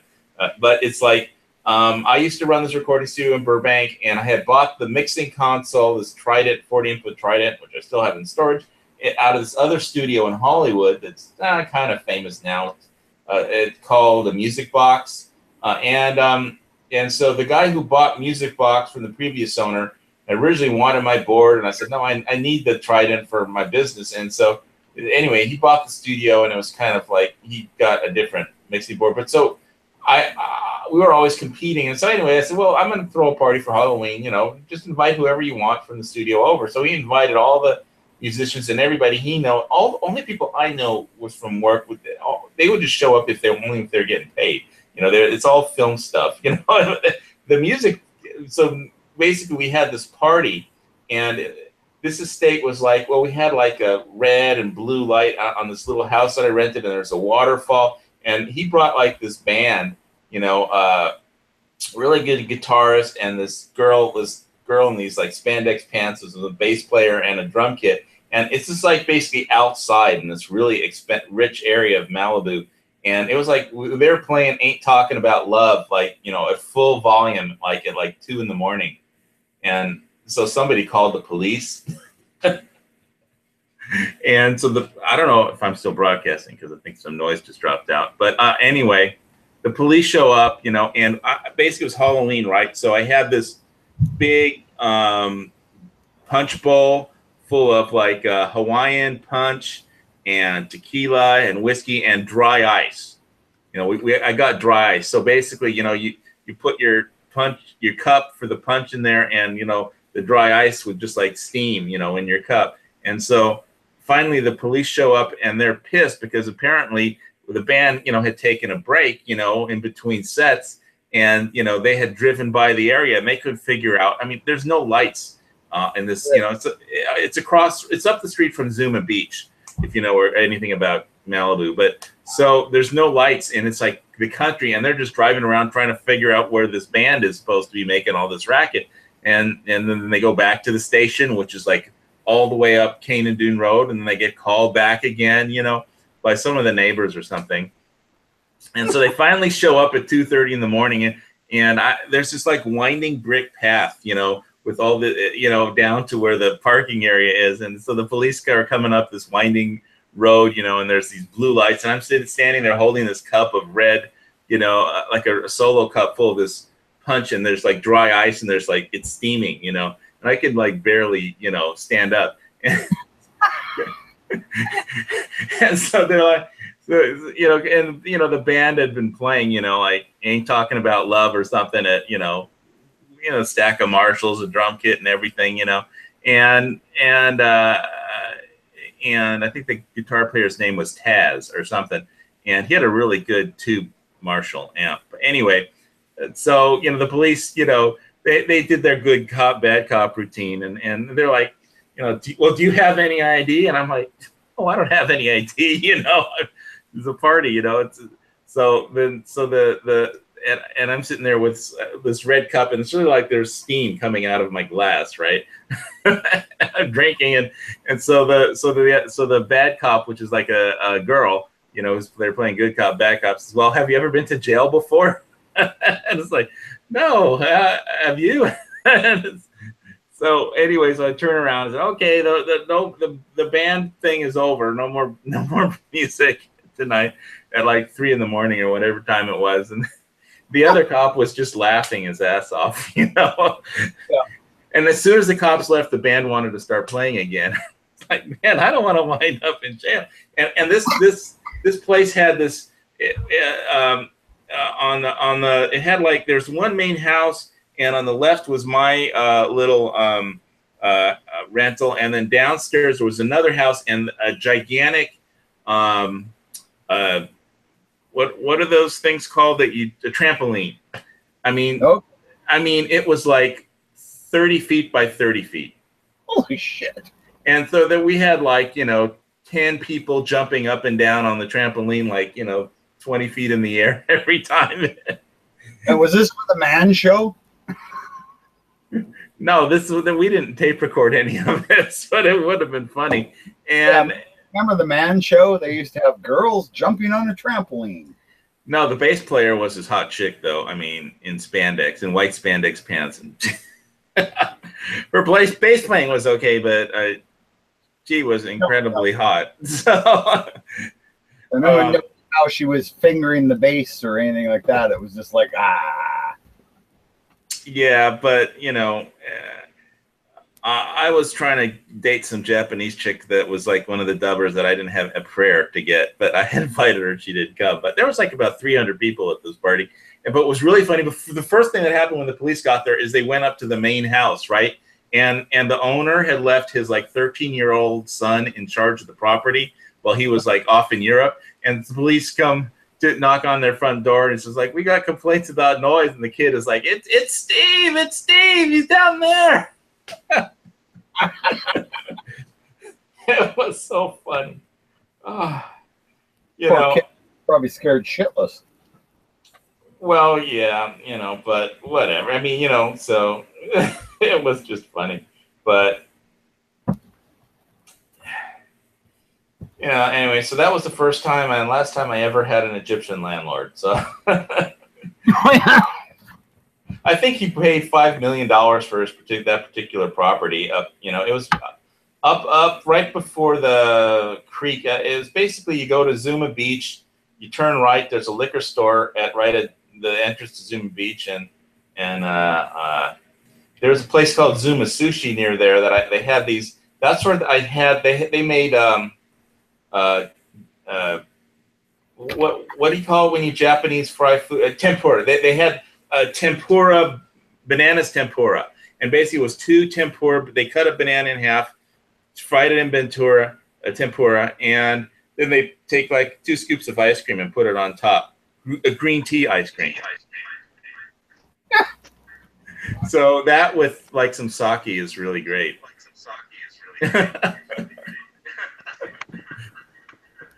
But I think my rent there was pretty steep. Yeah. But the guy from Egypt, basically, he paid he used to be like a futures trader or something, and he retired with whatever money he had, and he needed my money, and the other renter to pay all of his credit cards. And every month it was like he'd pay off one credit card with the other credit card, And then of course I was, when I showed up, I dropped $5,000 in rent in a deposit, so I was his best friend for a little while anyway. He ran through that 5,000. Oh, it didn't last long for him to run through that, I promise you. Yeah. Hey, Dusty, you're back.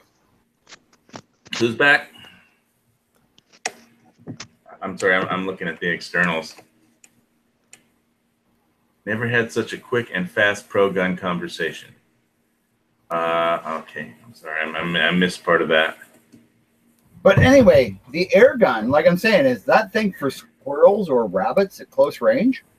I never thought so. I never tried to shoot anything with it. My dad told me a story of when he was a kid and he shot a bird and the bird died and he was very upset. So I never really shot any living thing. I just shot targets, Not the BB gun, not the Red Ryder like you have. You don't want a BB gun. You want a pellet gun. But even one that's like under 500 feet per second, which is legal. A paintball gun is legal up to 500 feet per second. So anyway, even a pellet rifle at 450 feet per second will kill a squirrel or a rabbit at 25, 30 yards. And that's not that hard to do. I would just use a shotgun. I mean, why make it hard? Like a huge amount of noise, you're going to tear up the meat. These are little tiny pellets, right? Well, I don't really want to eat, all we have here is like mongoose. And I don't really want to eat them because, that I know that they eat like rat traps and there's poison out. They eat poison. They have poison in their bodies from rat poison that people leave out for them. So it's like, I don't want to eat the mongoose. I just want to exterminate them. Yeah. Well, I don't know. Mongoose are a little bigger. You could probably, I don't know. I wouldn't use one of these pellet guns. These ones I'm talking about, these low power ones.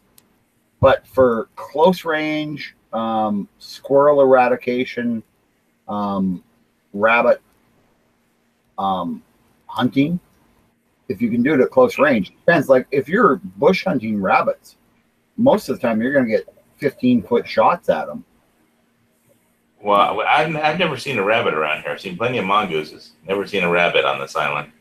I don't know, maybe rabbits there. But what I'm saying is for not just you as a prepper, but for general preppers, I think it's something to consider for the low cost. And, you can buy the pellets dirt cheap. It's like, 500 pellets for $1. Yeah, if they are cheap, I wouldn't know if they're too effective. Like I said, I didn't really try and shoot anything with mine. It wasn't that powerful. I just had fun shooting cans and stuff like that. But I'm just saying, like, it is something to look at as a powerful. Well, yes. Yeah, they make kind of really powerful ones. Hi, Dusty. I don't know if you can talk or anything. I just want to say hi. Hope you're doing well. Hope you survived the campfire. Hi, how you doing tonight? I'm doing pretty good. All my blood tests came back okay from when I visited the doctor a couple days ago. All my numbers look good. My triglycerides, and my LDL, HDL, and all that stuff. My prostate antigen, my stool sample is negative. So no cancer, no anything like that, and all my, stuff, all the regular just yearly physical tests, blood tests came back, and I'm good. Well, that's great. So I you got missed 3 months. 3 months. 3 months, I can go take that test and see what happens with me.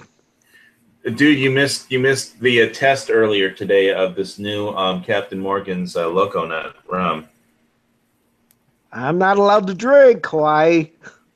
Oh, I forgot. You're not allowed I've to drink been yet? I'm trying to be good. I'm following the doctor's orders, and I've stayed Well, off of alcohol. So, how long till you can have something? originally it was 6 months, and I think I've got 3 months left. I specifically asked my doctors about that, and they said basically I asked my thoracic surgeon, he said, and my cardiologist, and he says, as long as you don't go crazy, or get falling down drunk, you can have a drink. That's what they told me. But your doctor told you something different, so I'll do whatever they say. Definitely. Yeah. But this was when you can drink, try this. It's really good. I just had it on ice. When you are allowed to, Loco Nut, Captain Morgan's. It's like a coconut rum and liquor. It's awesome. I just put it in, mixed it in in a shaker with some ice, so it's cold, and poured it in a shot glass, and it was awesome. Now, are you on blood thinners? Just low dose aspirin.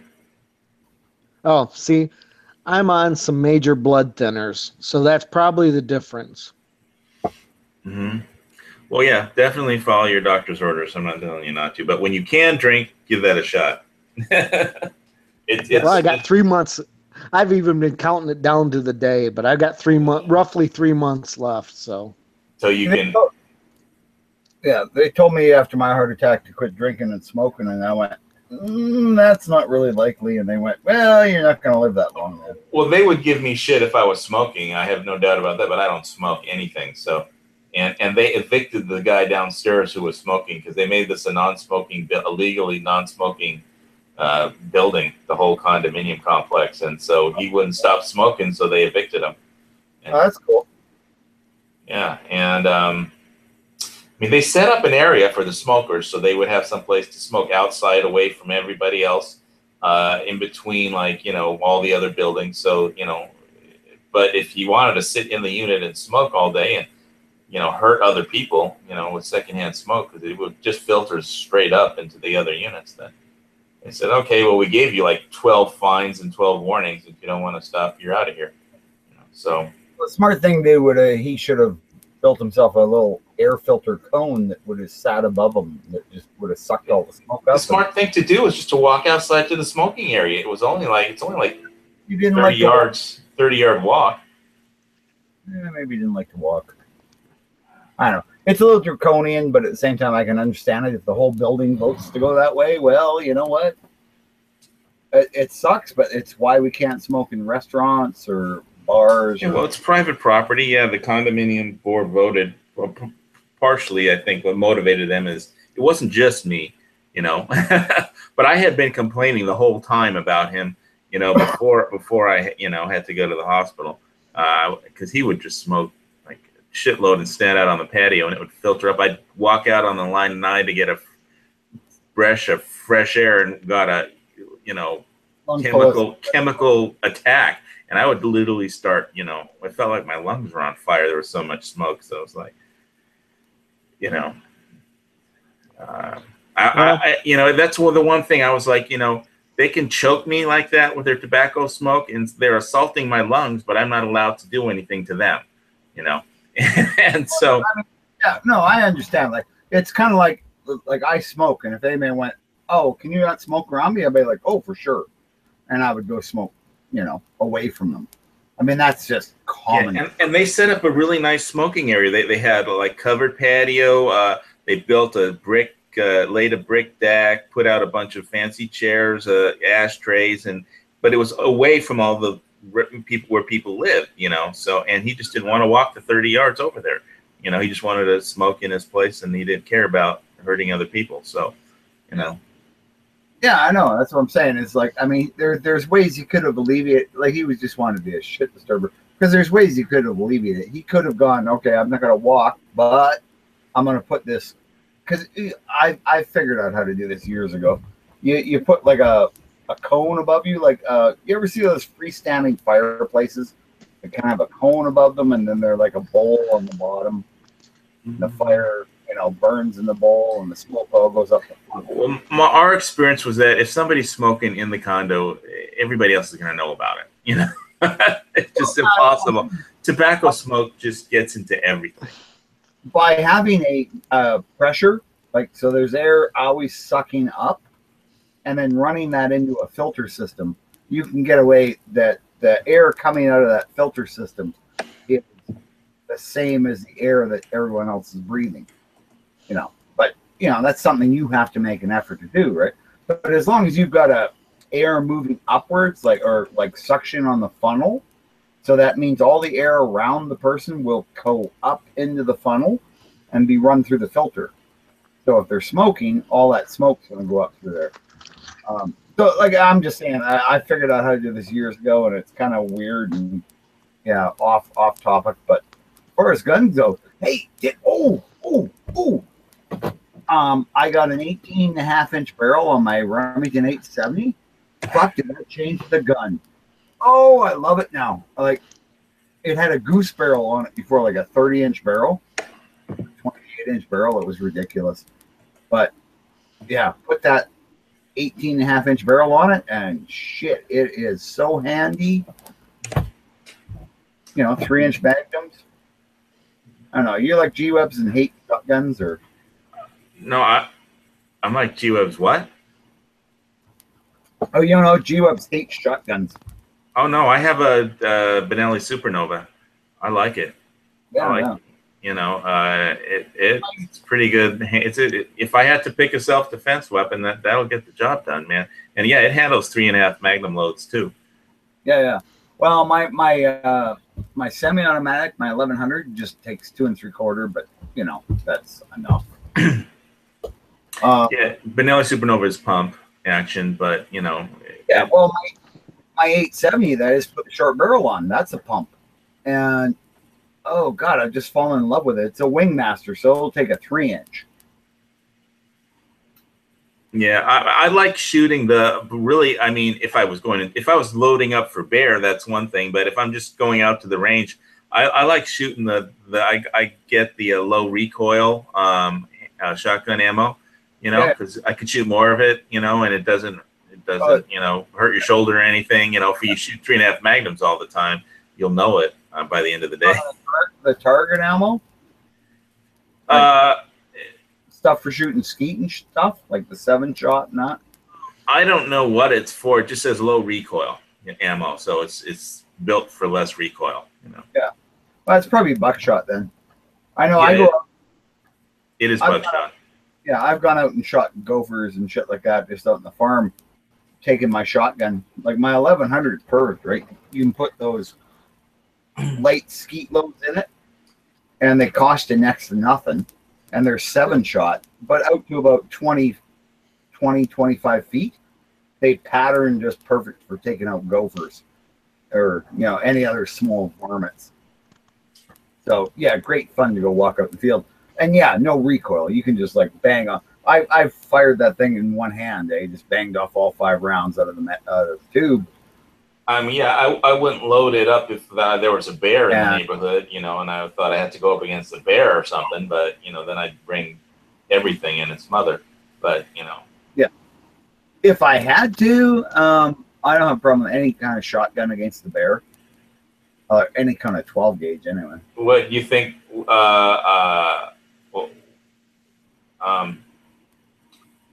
What am I thinking of? What kind of shotgun round do you think would be most effective against a bear? Oh, slugs. More effective than Buckshot. Just buckshot? Really? Oh yeah. I would go with buckshot.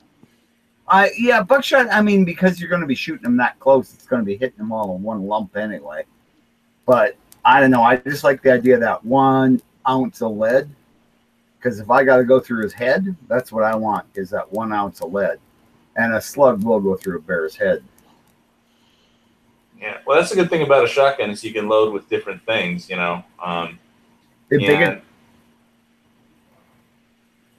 People don't appreciate that. Yeah, and it's it's just a good self-defense weapon, and it's like underrated, Well, and a shotgun is the most deadly weapon there is.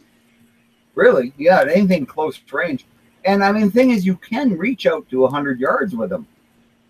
Like I've gone up to the range with my 1100, with turkey sights, which aren't even like real sights. They're plastic, like neon shit for shooting turkeys. And on that thing with an 18-inch smoothbore barrel, with a slug, I can hit a man-sized target at 100 yards, like 5 out of 5. It ain't gonna all be a bullseye, but it really don't matter. It's an ounce of lead. Yeah, as soon as I get my hunting permit renewed, I have to head out and take my Tavor and shotgun up to the hunting area and set up my steel target and do some shooting.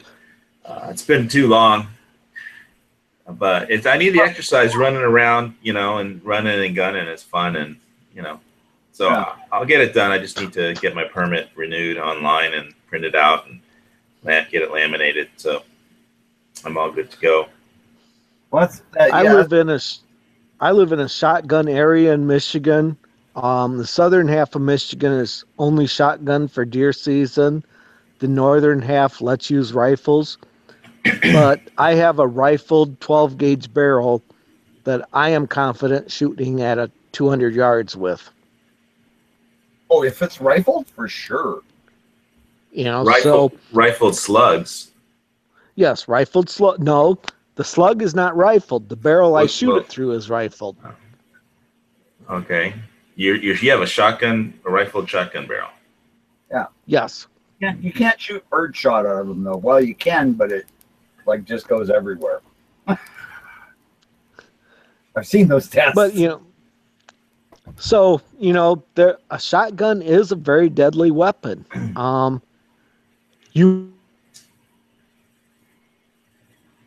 Nope, you're cutting out there.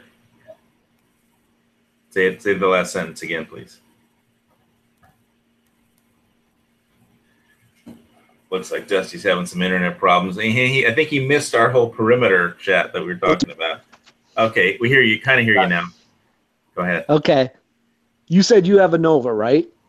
Yeah, Benelli Benelli Supernova. Nova? Supernova. Okay. All right. Well, see, I have a black Benelli Super Black Eagle that I hunt with, which is their semi-automatic. Oh, mine's pump. You guys are so okay. I just have an 1100 and an 870 and a double and a 878. So you missed our whole thing with the perimeter chat earlier with stringing up perimeter wire and stuff. I had a chat with Squib about that. We didn't really get into hedgehogs or anything, but we were just talking about. Don't start that. I won't. Check hedgehogs. Yeah, we already had that one, but I was just going to say that we just, Squib was saying he's going to sit on his roof and pick off anybody that tries to come into his house. And, it's like, well, are you ever going to sleep? And, you can't really, you ought to get some kind of wire that, that you need to be able to, have some kind of perimeter wire, around where your, home base is. If you're not going to bug out, then you need to fortify, at least make, slow up anybody, if, that wants to attack where you're living for your stuff. So throw all your basement furniture in the front lawn so it looks like everybody's already looted the place. Well, yeah, I was just thinking more like punji sticks and, razor wire, So anyway, that's all I'll say about it. You don't have to buy concertina wire off of Amazon, although I'm probably sure they sell it. Yeah, you're probably right. Yeah, they sell everything on Amazon, pretty much, that they can legally. So anyway, all right. So Dusty, you have any new gun stuff? And I saw you went camping out. Did you do any shooting recently? No, but I went to a very good sporting goods store. What'd you get? I just a T-shirt, but that doesn't count. Oh yeah, it's a big run up and a big letdown. So did you, when you were camping out that time last week when you had the camp, were you cooking on the campfire, or you just had it there for? Oh no, when we camp, we totally cook. Well, okay. What did you bring with you to cook? I think Dusty's having internet problems. Yeah, I think I noticed that too. Yeah, I kind of dropped out after. Okay, I kind of hear you now. Okay. When we camp, we eat very good. We had ribs. We had pork roast. I even cooked a pie in my Dutch oven on the campfire. Yeah, a lot of people when they camp, they eat better than I do at home. So. Oh yeah, that's way with us. And I realize how easy it is to cook on fire. I don't cook at home, but I love cooking on the campfire. Awesome. Were you aware of any power outages last Thursday in Michigan? Well, where we were camping, we lost power Thursday night. We had some major storms go through, which I seen Jimmy was in Michigan. Where was he in Michigan? I missed the early watch. Maybe Bob was on it. Okay. No, I wasn't. I missed that completely. Early watch. Like, I get up in the morning. Well, the crack of noon. But, you know, my wife was all upset because the campground we was in lost electricity. I said, we're camping. Why do we need electricity? We will survive the night. No shit, eh? That's part about camping. I used to go motorcycle. I used to go camping on my motorcycle on everything. I had a dinghy. I had a fishing rod. I had everything I needed. Tent, camp chair. Yeah, that's awesome. Or they'll probably have too many homeless campers here. That's the only problem. In Hawaii, the homeless problem is getting out of control. But well, it's kind of weird down in Arizona too. There's all these homeless people, and they're all going hungry, and I'm going, there's a fucking rabbit sitting like 10 feet away. Like, can you not pick up a rock? Like, yeah, there's so much food just running around all over the place in Tucson, and all these people are, oh, I'm hungry. Well, then well, they don't know how to hunt. You know, they don't know how to hunt. That's all. Throw a rock. All you gotta do is throw a rock. Knock that rabbit out, cook it up, it'd be good eat. Well, they probably don't know how to skin a rabbit, or, you know, hunting is not such skill that a lot of people have nowadays. That's crazy, though. It's so easy. I think it's in our genes. I just think, I don't know, man. No, it's the economy of scale. You know, has gotten people used to supermarkets and stuff, and drive-throughs, and, you know, that's just, you know, convenience or death. You know, I think the Dead Kennedys did an album called "Give Me Convenience or Give Me Death." So that's how, you know, it's the economies of scale. You know, that have got people used to that. I think so. Well, it's true, and that's why North America is so much better than everywhere else in the world, because we got a shit pile of people, and we got money to spend because we used to produce everything. Well, now all we produce is dollars, and we buy everything with these dollars that we print, and it's not. Don't even get into it. I agree with you completely on this shit. That's the worst part. Not the worst part, but it's just one of those that you agree with me is terrible. Oh, okay. Well, then I agree with you. Well, no, it's a conspiracy theory that the economy's fucked. Because I don't want to believe that, right? I don't want to believe that, you know, my kids are going to have to go through this horrible economic collapse. But, geez, you know, it really looks like it's coming.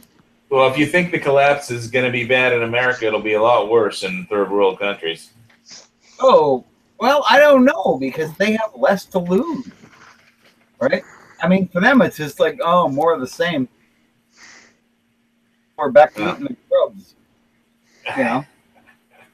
Well, they're going to all have to get BB guns and go shooting rabbits or something. Well, they don't have any unless you live in Australia. Yeah, you know, that's what they should do in Australia. They have a big problem with all the Muslims in Australia, so it's like well, just tell them to go out and kill rabbits if they're hungry, right? Because there's nothing about, that you can't eat rabbits in the Muslim religion. So there's I know they don't have any laws against killing kangaroos.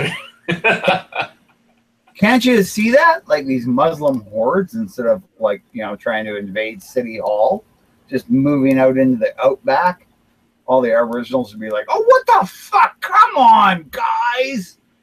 Like Jesus wasn't the strict You're gonna mess up a lot of people's walkabouts." Oh anyway, let's not go full stone guy on it. Boy, I'd like to see him back. I miss that guy. Yeah, well, that's a whole Gun Channel's inside thing. So yeah, oh, I know. So what did anything interesting happen on the Daily Gun Show today? I was busy, prepping for this. Oh, we had our usual interesting subjects that everyone be enthralled to listen to, but I don't want to spoil them by. No, I don't want to know what's happening tomorrow. What was on today? Oh, I don't want to even spoil that because there's many people out there still waiting to listen to them. Okay, never mind. Let's go back to hedgehogs. When are you going to build a hedgehog? The first time ever we had a movie that we tried to review that wasn't even out yet. I don't know how that happened, but the movie hasn't even been released yet, but it was in the movie review thing. So that was kind of funny. Okay, I wanted to ask you. I asked the other guys. Have either of you two ever fired a Brown Bess? Yes. Because the reason I asked is because I was watching Turn on, which is an American Movies channel, AMC, and basically that's their Revolutionary War little TV series that is in its final season. Of Turn Washington Spies, and the last episode last night they had, or on Saturday night, they had they were a scene where they were training some loyalist militia on the British, and they gave them the Brown Bess, and basically said, the problem with the Brown Bess is like a girl; it doesn't always go off when you want it to, but you should think of it as a spear that shoots, because your bayonet will never fail you. So that's what they said. So you tell me, what was your experience with the Brown Bess? Well, it fired. And now I fired a replica, not an original one. I was hoping to get to fire an original when I got to see, when I went to meet Edge. But unfortunately, in Texas, experienced me in, Edge 4006. Him and Murphy, like Murphy's Muskets. Yeah, he's the guy that would know. Murphy's Muskets has a Brown Bess, an original one. Wow. So I was hoping to get a chance to shoot that. Plus, he has a what is it, Ferguson? I don't know. He has some other really rare rifle. Yeah. My thought was, okay, you can get it to shoot at a range if you just load it up. But if you have to load it and then march several miles through the rain and mist and an uncertain ground into battle, how certain can you be that it will actually fire after all that? Right.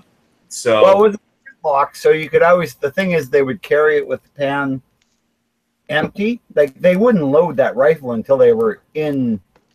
Okay, we're going to go to battle. Basically, that rifle wasn't loaded. So all their powder and everything was dry. So if they had to, even if it had been raining and shit. Now, when it rained, they had a cover, I think, for the barrel. So nobody in the Army marched with a loaded gun, what you're saying? No, the officers often would, but the regular, if they're just like, I'm saying they're not even getting close to the enemy yet, their guns aren't loaded. So it's not like they're marching for hours and hours through rain with a loaded gun. That would be quite unusual.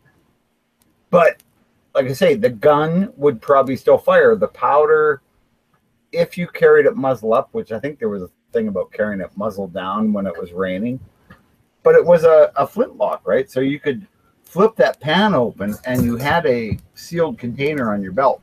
You'd put some powder in that flash pan, and even if the front of the powder had gotten wet, although you know, you've got a patch ball down there, so kind of unlikely. And that powder that's in the pan will probably go off if your frozen isn't too wet and shit.